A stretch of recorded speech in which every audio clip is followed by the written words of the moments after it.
The letter came on a Tuesday, tucked between a seed catalog and a propane bill, and it used the word eyesore 3 times in 4 paragraphs. Karen Voss read it standing at her kitchen counter in Vernon County, Wisconsin, with mud still on her boots and coffee going cold beside her. The letterhead belonged to a company most of her neighbors had never heard of 2 years earlier, a regional agribusiness conglomerate that had quietly bought up 1,100 acres bordering her family's land to build what the zoning application called a modern integrated livestock facility. Everyone else just called it the CAFO, a concentrated animal feeding operation. Steel roofs, manure lagoons, 6,000 head under one roof, and not a blade of grass in sight from the road. The letter wasn't asking her anything. It was informing her that her farm, specifically her pastures, her hedgerows, her unmowed buffer strips along the creek, and the unkempt appearance of her 50-year-old dairy barn had been named in a formal complaint to the County Planning Commission.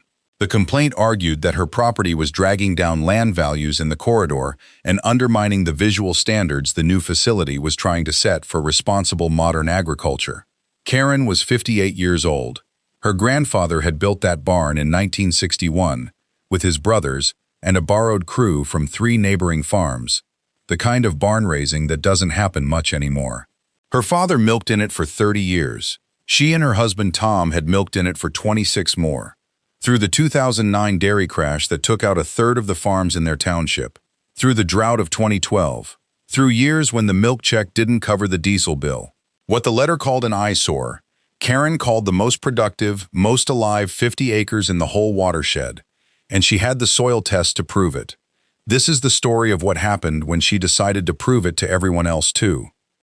To understand why that letter made Karen so angry, and why she was so confident it was wrong, you have to understand what she and Tom had actually been doing on that land for the better part of 15 years. Back in the early 2000s, the Voss farm looked like most dairy operations in the driftless region. Continuous grazing on a handful of large paddocks, cows moved every week or two if at all, pastures grazed down close and given little time to recover. It worked, more or less, the way conventional grazing had worked for generations. But Tom had started reading about a different approach, one built around a simple biological principle. Grass, like almost every plant, grows in a curve, not a straight line. After being grazed, a blade of grass spends its first days rebuilding root reserves before it can put on rapid new leaf growth. Graze it again too soon. During that recovery window, and you weaken the plant and the roots that go with it. Give it the rest it needs, and both the grass above ground and the root system below ground get deeper and denser every single year.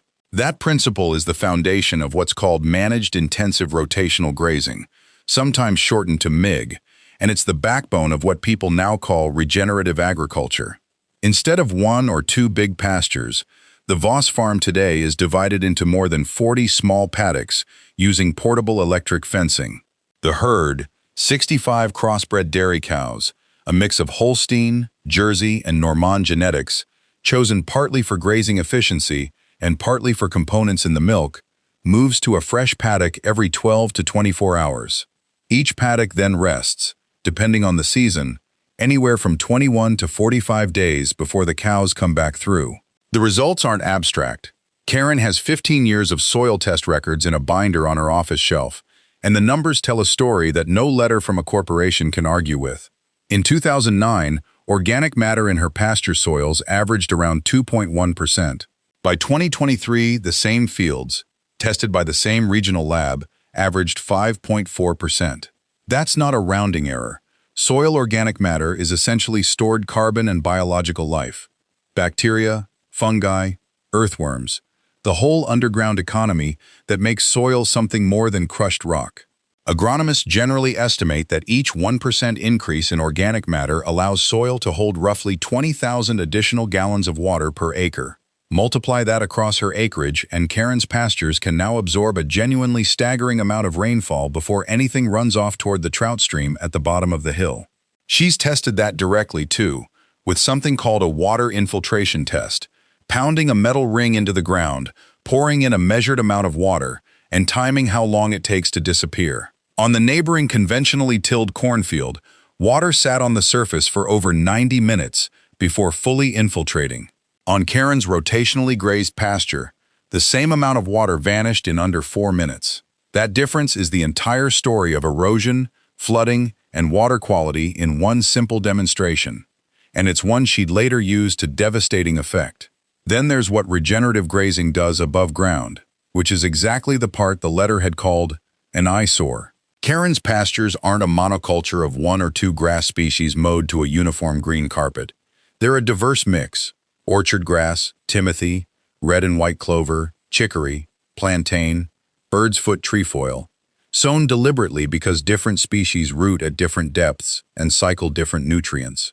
Clover and trefoil are legumes, meaning they host bacteria in their root nodules that pull nitrogen straight out of the atmosphere and fix it into a form plants can use, cutting down dramatically on the need for purchased fertilizer. Chicory and plantain send taproots several feet down, mining minerals and moisture that shallow-rooted grasses can't reach, which is part of why Voss milk has tested consistently high in trace minerals, and why the herd rarely needs mineral supplementation that other operations rely on heavily.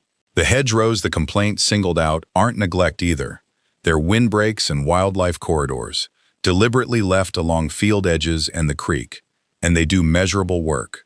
Karen can point to nesting bobolinks and meadowlarks in those margins, grassland bird species that have declined by more than 65% nationally since the 1960s, according to long-term breeding bird survey data, largely because of the loss of exactly this kind of diverse, lightly disturbed grassland habitat.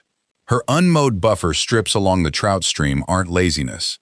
They're required and recommended conservation practice, filtering runoff and keeping the water cold enough for brook trout, a species that needs summer stream temperatures to stay below about 68 degrees Fahrenheit to survive. None of that reads as pretty in a satellite photo taken from a drone by a zoning inspector who doesn't know what he's looking at.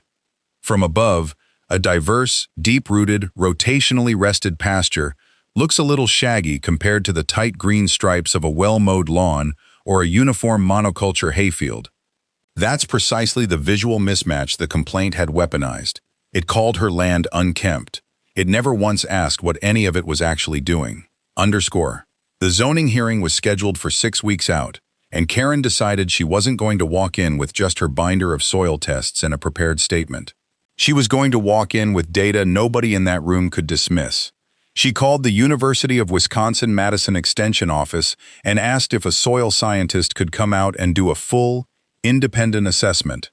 Not her own numbers, but a third-party one. An extension agronomist spent a full day on the property in early spring, running infiltration tests across both the Voss pasture and, with permission, a section of the neighboring corporation's cleared construction site, which had been scraped to bare subsoil in preparation for the new facility's lagoon system. She also brought in a hydrologist from a regional watershed conservation nonprofit, the kind of organization that had been quietly monitoring the trout stream at the bottom of the property for a decade already, tracking sediment loads and water temperature going back to before the Voss farm converted to rotational grazing. The numbers that came back were almost uncomfortably clean, the kind of before and after story a scientist dreams about and a farmer prays for. Karen's soil, as expected, held water fast and held it well. The corporation's cleared site, stripped of vegetation and compacted by heavy equipment, essentially didn't absorb water at all. It sheeted straight off toward the same watershed that fed the trout stream, carrying sediment with it. The hydrologist's decade of stream data showed something else too.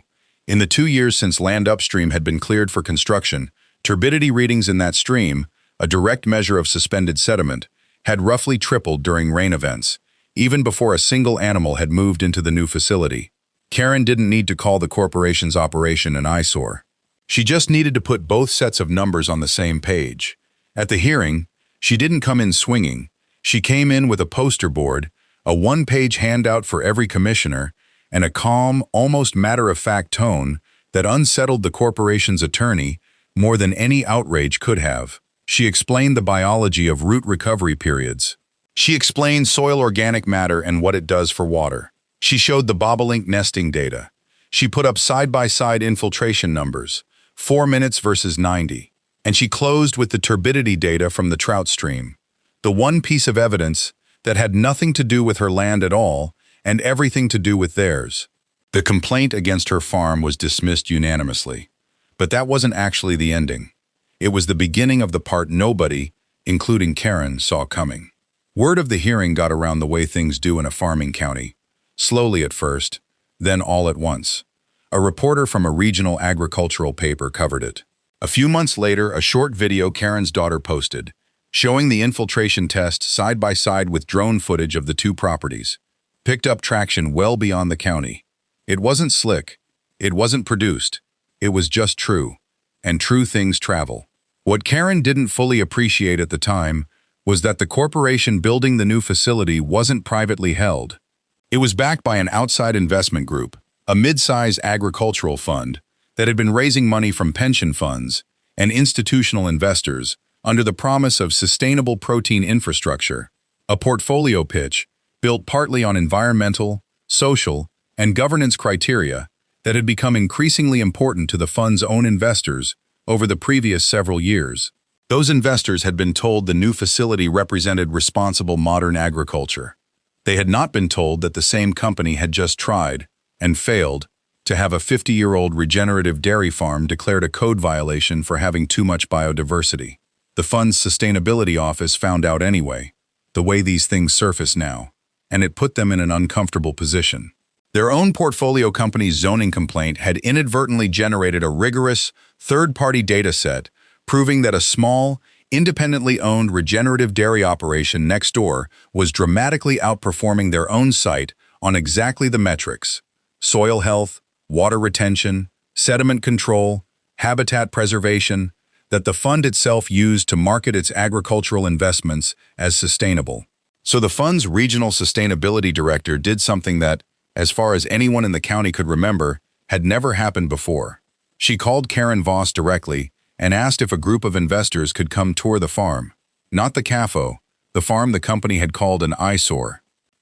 They came on a warm morning in late September, 7 of them, in a rented van that looked distinctly out of place, parked next to Tom's 40-year-old tractor. Karen walked them through it the way she'd walk any curious visitor through it.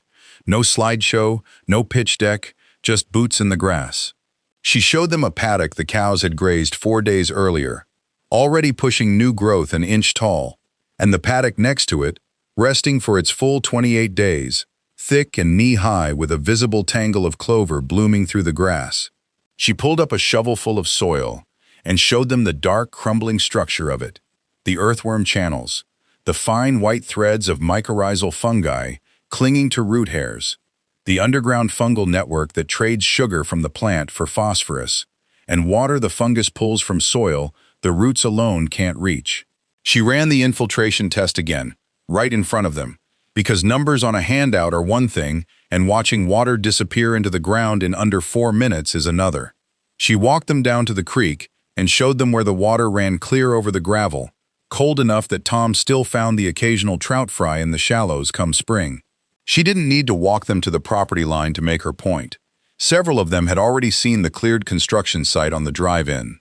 One investor, a soft-spoken man who managed pension fund allocations for a Midwestern teachers union, asked her plainly what it would take to get more farms doing what she was doing. It wasn't a rhetorical question. Karen told him the truth. Time, patience, fencing infrastructure, and access to the kind of low-interest conservation loans and USDA Environmental Quality Incentives Program, cost-share funding, that had helped her and Tom afford the portable fencing and water systems that made the whole rotation possible in the first place. Programs that already existed, programs most farmers had never heard of, or couldn't navigate the paperwork for alone. That conversation didn't end with a headline. It ended, over the following year, with the fund quietly restructuring part of its regional agricultural investment strategy to include direct support for extension programs helping smaller dairy and livestock operations transition to rotational grazing systems, and with a standing invitation for Karen to sit on an advisory panel reviewing the environmental claims behind the fund's future agricultural investments. The same company that had called her barn an eyesore ended up sending a formal letter, an actual letter, on the same letterhead, thanking her for her cooperation and rescinding its previous complaint in writing. Karen still milks 65 cows in that 50-year-old barn her grandfather built. The paint is still peeling in places. The hedgerows are still, by design, a little wild. None of that has changed, And none of it needs to. What changed is simpler than any of the numbers, even though the numbers are what made people listen. A corporation built to project an image of modern, responsible agriculture found itself standing next to a farm that had spent 15 quiet years actually doing the work, rebuilding soil, 1% of organic matter at a time, restoring a watershed one root system at a time, holding on to grassland birds that most of the country had already lost. They called it an eyesore because it didn't look like their idea of clean. Then their own investors walked the ground, ran the same test Karen ran, and saw exactly what 15 years of patient, unglamorous, biologically sound farming actually produces. It isn't a story about winning an argument. It's a story about what happens when the ground itself is finally allowed to speak for the people who've spent their whole lives listening to it.